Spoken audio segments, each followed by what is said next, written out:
Okay, hi everybody. Okay, we got Sharmeen is coming. We'll get started. We've got 30 minutes, right? Okay. So just let us know. Do me a favor, when there's like 5 minutes left, let me know, yep? When there's 5 minutes left, let me know. When you're down to 5 minutes. Thanks. So this is, I've not done a workshop before. Normally you moderate at panel sessions, at conferences. So workshop is a heavy responsibility because if you're coming for a workshop, you're expecting to learn something. So can I have a show of hands? How many of you are hoping to learn something from this panel? Oh, that's a lot, man. Okay, I don't envy you all. Okay, very good. Suresh also. Okay, so that puts a heavy onus on the panel members to be honest with their sharing and make sure they share with you things that work for them, that don't work for them also. Sharmeen, I was telling that a lot of the audience are here. They actually want to learn something. Yep. So it's the responsibility of all of you to make sure you give them very interesting, important nuggets. Yep. Things that you have learned maybe after making many mistakes, but share with them so that they can learn. Yeah. Because this is a workshop. All right. With that, we'll get started. I think we wanted to do. Because this is about content marketing. So I've got 3 questions for them. And then if anyone has a question about something they say, just put up your hands and ask it right away. Because I'm worried we won't have enough time. So we'll start with Suresh first at the far end there. And basically, I guess, for your organization, what is, define what, this topic is, right? Content. Whether it's content marketing, what is content to you all? And share with the audience what do you find works and what doesn't work. And of course, it's a deep question because then you got platforms, right? You got time also, which we discuss over WhatsApp. So you have the luxury of going first. The honor. Okay, only one mic, right? So that's fine. Is there only one mic? If I can get another mic, that will help. Okay, you start first. Yep. Hey, hi. Thanks, Karam. Thanks for everyone to be here. I'm from Fave. I guess in terms of content, right, a lot of first things content means must be the blogs, or must be the video content, and etc. In Fave, we work with a very little space to provide the content, which is in a push notification or email subjects, but these are receiving by millions of people. So content for me is the best content without a delivery distribution. Is no point, right? And the same thing when you have a best delivery distribution, without the right content, you also cannot scale. So in Fave, what we focus on is the user who receives the content is the most important. They are the one going to craft the entire message, the entire important... Suresh, hold the mic closer so it's clearer. Yeah. Can you guys hear me from behind? Right.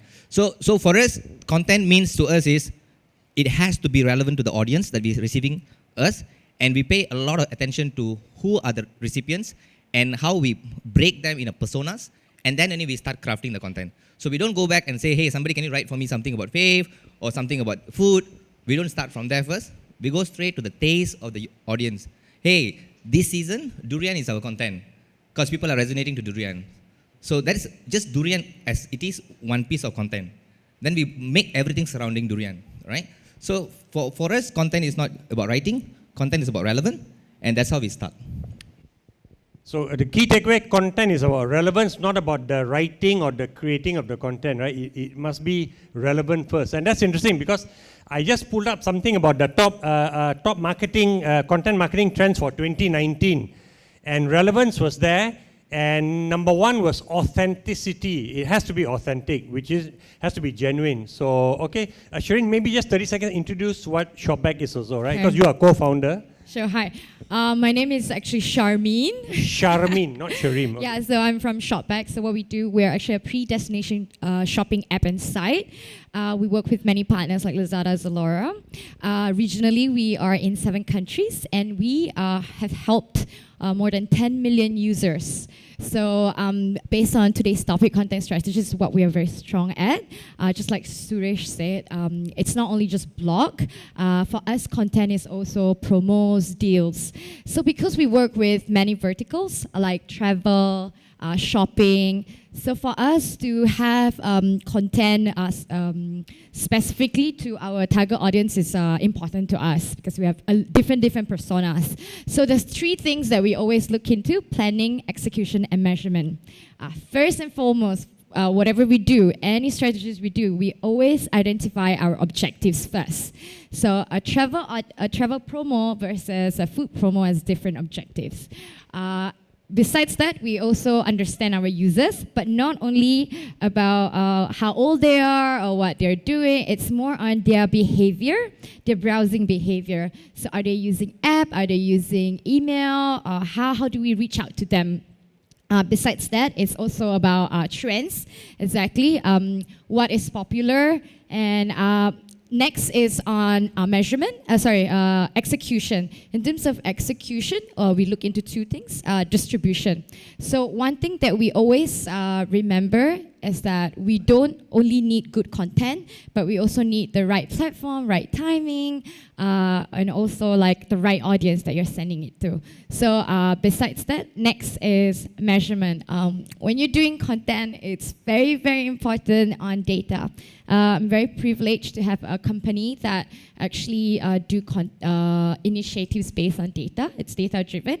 So we do a lot of A/B testing, and this is how we work in Shopback in terms of so when you say marketing. data, it's really A/B testing, right? Or is that you use a particular software tool, or you've got a head of data strategy to help you, to work out, you create your own algorithm and then do some math around that to come up with some insight. What do you mean by data? Okay, so when I It's a big word. Everybody throws it out. So I want to try to drill down and see what, for them, what data means. So yes, A/B testing is very important. So we want to optimize all our results. So before we go on a bigger scale, we always do A/B testing, and it's on different level, on the visual, on the headline that you do. So we leverage on the A/B testing before, and then we get the results, and then we scale it up. Another part is on knowing, like I mentioned just now, knowing your objective is really important, and then knowing what the measurement is. So for us, example, if it's a lead generation kind of content, the measurement would be the CTR, what are the sign-up rate, the conversion. If your content is just to have brand awareness, then the measurement would be viewership, how many people are talking about it. There's also sales, which is conversion, and we also do content based on loyalty. So content to drive loyalty. So this is how we measure this is knowing the retention rate of our users and the engagement. How many times in a week did they come back? Yep. Okay, that's interesting. Because the word data is important and everybody wants to use it. So it sounds like for a lot of people, when I hear data, they're doing A/B testing. So, but there's surely more tools out there you can use data to give you more view, right? More insight. Interesting that you mentioned, so content for her is different, right? Because she mentioned even promos or coupons are content for them. So for a lot of people, maybe content you think is something you got to create. A discount is not content, but for them, even that is content. So it again depends on the business you're in. Now we're going to move to Wong. So Wong Weng Wai is, for all of you who don't know, every time you type in www into any URL, he gets a small royalty, okay? So, okay, I'm just going to call him www from now on. So, Wong, the stage is yours to share your thoughts on this. Just a little small fact, I think there's at least 13 triple W's in Malaysia because my Genting car starts with 13, with the triple W there. Oh, okay. So yeah, just a brief introduction about iCar is that iCar operates in 3 countries, Malaysia, Indonesia, and Thailand. And the brands under Malaysia is carlist.my. So basically what we do is that we cater to the buying, selling, and the informative needs of all Malaysians. So I think content to us is actually pretty straightforward, pretty traditional in a certain sense because we are doing editorials covering news and events and all this kind of stuff. But eventually, I would say the nature of content has actually evolved that a lot more advertising values are actually incorporated into the content bit itself. So what we realize is also that editorial is actually not enough anymore. We need to look at how marketing can adapt and improvise to cover more channels, more innovative ways and edit. So we are not afraid to actually experiment to see what channel, what content works best with the campaign. Of course, like what Sharmeen earlier have already said, we need to really clearly define our objectives, our target audience, and our desired outcomes out of it. Probably I'll just add a little bit more how actually something that I see how we can actually craft out content marketing. So there's this simple rule that I follow by, which is CSR. Consistent, simple, and relevant. Just make sure your contents are delivered in a consistent way across all your channels. Make it simple, because as your audience attention span is getting lower and lower, that's why you need to make your content simple and easy to digest. And of course, relevant. Making it, you know what's the trend ongoing out there, making it more, gel well with the audience, resonate well with them. Yeah. So, but earlier you're going to be more innovative in how you come up with content. Can you give an example of how you are innovative? Because again, that's another one of those big words everybody uses, right? We are innovative. But can you give an example of what you all have done that you think is innovative? Okay. I think probably just a recent example that recently we have just did lah. So actually, it's more on a partnership angle, where we actually partnered with a racing company called Elezo, which the racer himself, Zenlo, is actually our ambassador. How this innovative way is that we leverage on our strength and also their strength to produce a very creative campaign that actually brings out a very good meaning to the audience. As I said, this is a CSR campaign lah. What we did was we actually got a bunch of supercar owners to volunteer themselves to give a chance of a lifetime for orphans to actually get on the car for a ride.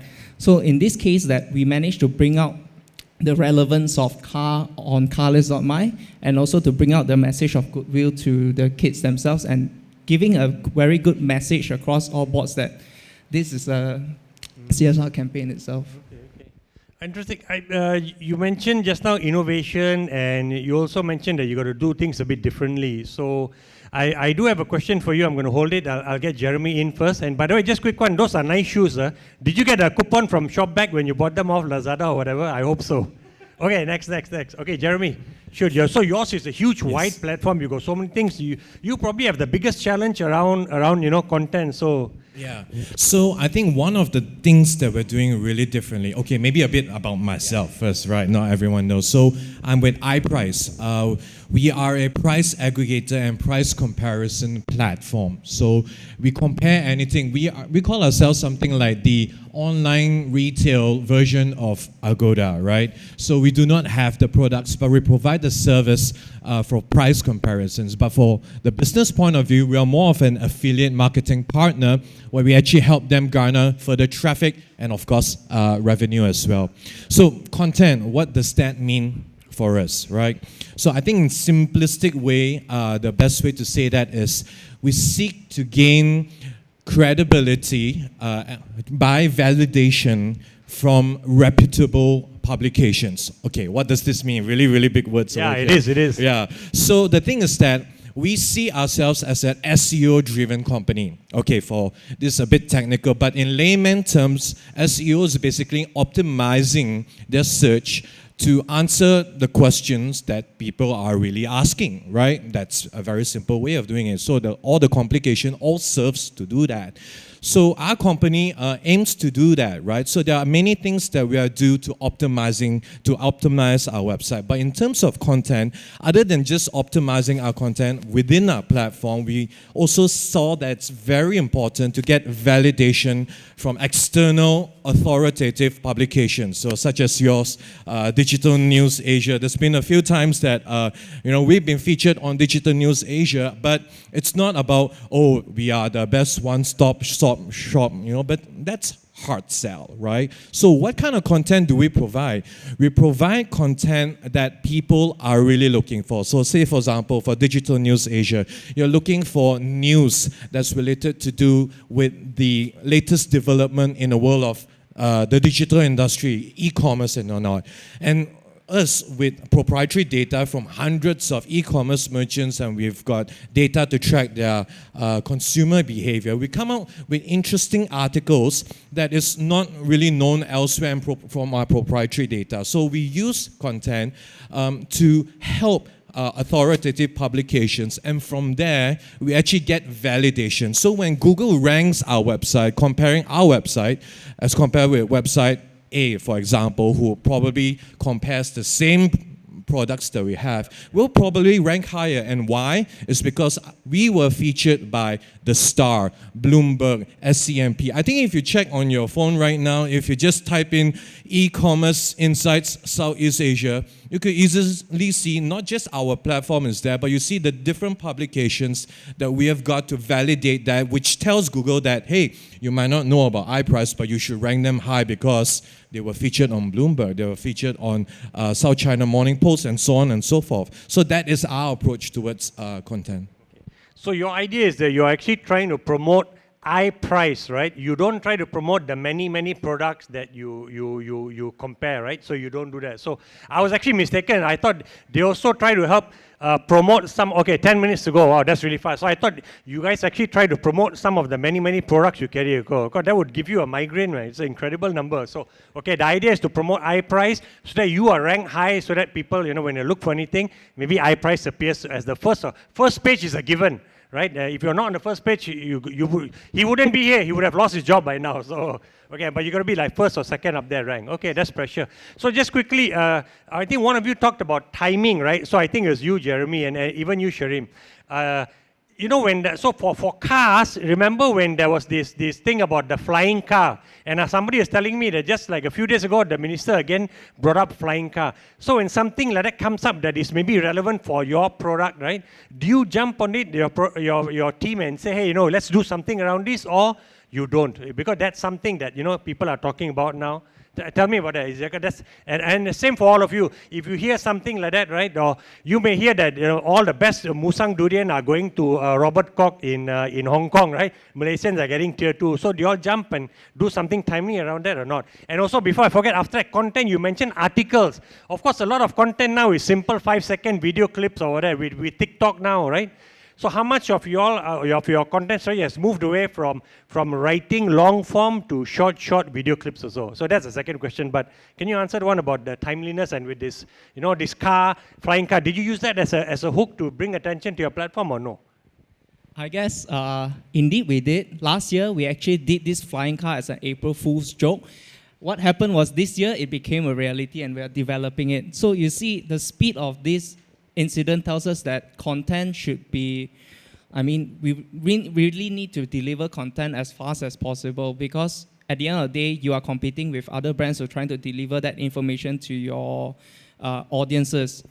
So in terms of like channels as well, of course, like what Karamjit has just mentioned, nowadays people are talking about short form videos, people are talking about like all this very short and simple and sweet content to the customers. Of course, us as brands, we need to adapt to that as well, to know how to deliver it effectively and across what kind of channels to what audience that we need to target. Okay.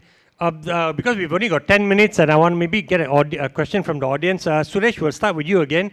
Just a best practice for you guys, right? For Fave, what is best practice around content? And maybe share one thing also that doesn't work. You all tried and it doesn't work. Why? Right. I think the best practice is actually content is not supposed to come from you. As I said, it has to come from the audience. Even more better is the user will listen more to the other customer who use your product. So user-generated content is actually very powerful. Even though you don't have millions of ratings, like for us, every deals that people experience, 1 million overviews, ratings that we collect every month. So there's a lot of information that other customers are providing to my customers. So those information is very powerful. So we know the value, we position it. So even if you don't have those kind of high number of traffic, you actually have your social platform, right? Like a Facebook, Instagram. Make it very engaging. So people do associate your brand, your promise through other customers, how they speak about you. So I guess content is actually has to be the voice that you hear from your customers, not what you think you want to tell them. Stop telling them, start listening and create something more resonate to them. So that would be my tips. Interesting. And something that doesn't work that you all found surprising, whether it's Instagram in your case or Snapchat, whatever, something. Okay. That could be a platform, but I think one of the things that we stopped doing that we couldn't really scale upwards is we're sending emails every day with a standard promotions as a title, right? It doesn't work. People doesn't really open. So during Ramadan, we realized that actually we used language which is Malay and English, Manglish, to combine and to more resonate to them. So our team saw we are a lifestyle app, right? Make it more puns, make it more humor. And those traction that we get from Ramadan, until today, if anybody gets email from Fave, you will see all our emails are not direct to the product. It'll be more sense of humor and there's a fun of it. So those are something that we tested. It didn't work, so we are moving more to this kind of tones. Okay, interesting. Sharmeen? In terms of best practices, I think besides knowing very clear on your objectives, it's knowing your audience. Very, very important. So for us, we always live, eat, breathe our users. That's what we do. We, in fact, we always put ourselves in our users. When I do a content, example like a video content, we always think, will I keep watching this for the first 3 seconds? If I won't, then I don't. If I don't feed the persona of the users, I will ask around. We always have a focus group. I think that helps a lot. Besides the A/B testing, it's also putting yourself in a user's shoes. Another thing is knowing like I say, it's a very collective thing in terms of content. You don't only have a really good content, but you need to know the right platform because the timing for Facebook is different than the timing from emails. Besides the right platform is also the right message. How you're speaking to a traveler is different how you're going to speak to somebody who buys in e-marketplaces. So yeah, really eat, breathe, and eat your audience. In terms of mistakes, well, I would never call it a mistake. It's learnings. I think like what we in the beginning, in the first part of Shopback, we didn't do targeting, we didn't do segmenting. That was our biggest mistake. We just thought everybody just wants to earn cash back. That's not how it is. Actually, we also tackle into how people feel when they get cash back. That's an emotional touch type of content. Oh, okay. Yeah, I give you another example, sorry. Who's using this approach is actually McDonald's. If you realize, McDonald's is actually selling happiness. They do not sell burgers. They are telling you how you feel when you eat a burger. So that is the kind of content that we the approach that we also apply towards our contents, one of them, to make people feel that they have made a smarter decision when they use Shopback. Because you get cash back. So we do content like before and after. Before Shopback, it's a 100 ringgit dress. After Shopback, it's like a 50 ringgit dress. So it makes you feel smarter. So that's an emotional approach that we practice. Yeah, if you can tap into that, that's really powerful. The only person who will be happy if you go to McDonald's is your doctor, okay? So don't avoid McDonald's. Not healthy. Okay, Triple W? Okay. Best practice and something that you all have stopped doing. Yeah. Okay. I think one of the best practices that I would definitely support is something that Karamjit just now has mentioned about authenticity, transparent, and value marketing. I know that in the past, probably brands have always like used vanity messages or even claim themselves to be number one or the best. It isn't working with consumers anymore. They want something more solid, more subtle, to the point kind of product offerings.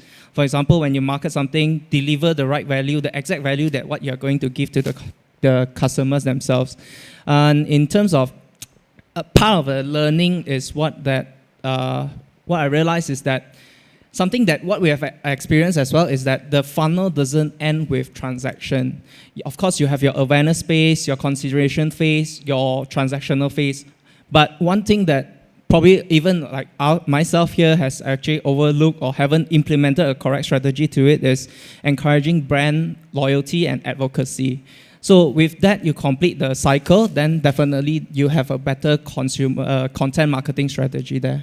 Interesting. Okay, just to augment what he says about, there was when I was doing some research yesterday, so there's this recent research that came out to say that 86% of consumers, okay, time's up, all right. Okay, I won't read this there, this is good.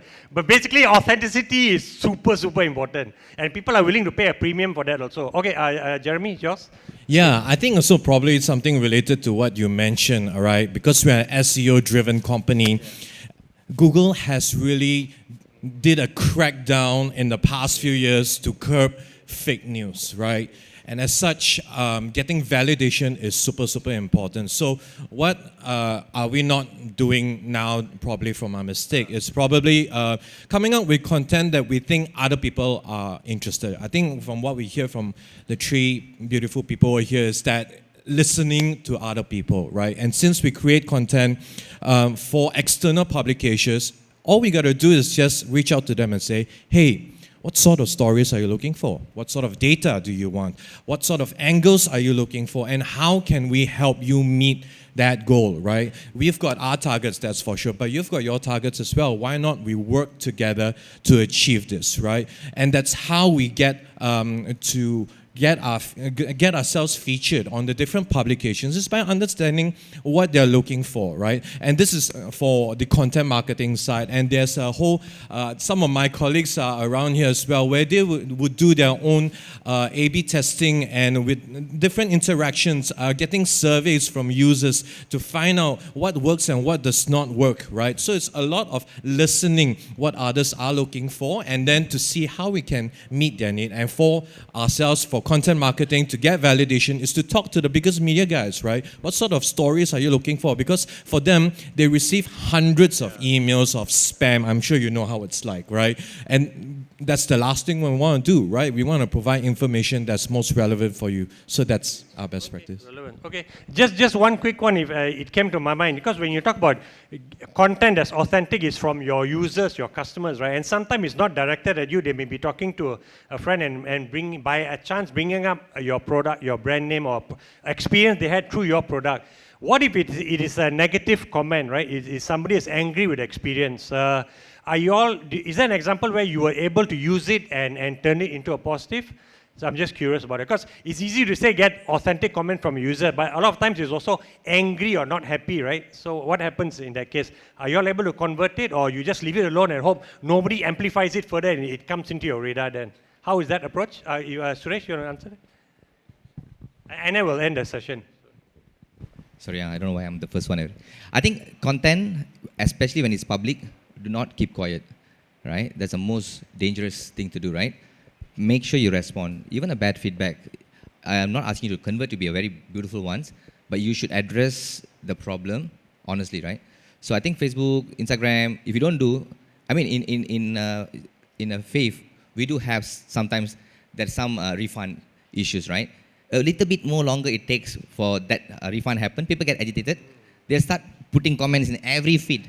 You try to delete one by one, you can't. They're going to go put more and more, right? So the thing is, just address it. So the moment you address it, they won't exaggerate, they won't get angry, and they eventually will be turned to be your loyal customers because they feel needed and you help them, right? So I guess content is always like that. Maybe because I also got chance to do some research, okay? No, not research. Last one, because time's up, right?